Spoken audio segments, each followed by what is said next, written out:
an opportunity be in Baroh Hills, be in Khasi Hills also.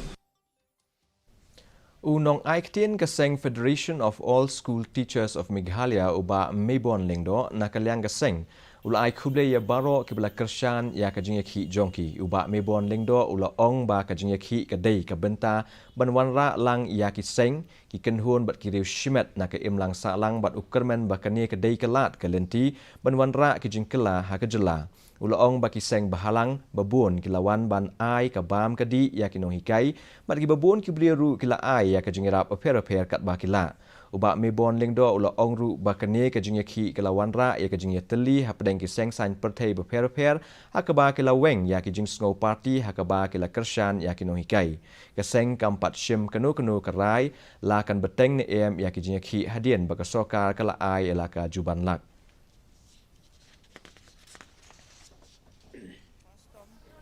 did not need to spend even a single rupee for anything.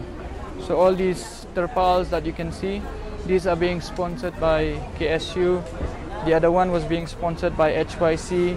The other one over there is being sponsored by HNYF. So you can see these bed sheets, these and all. They are also being sponsored by different pressure groups.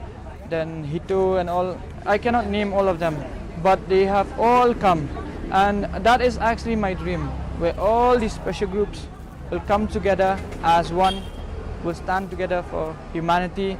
And I feel that through this protest that we have actually started something very important, where we learn about working together.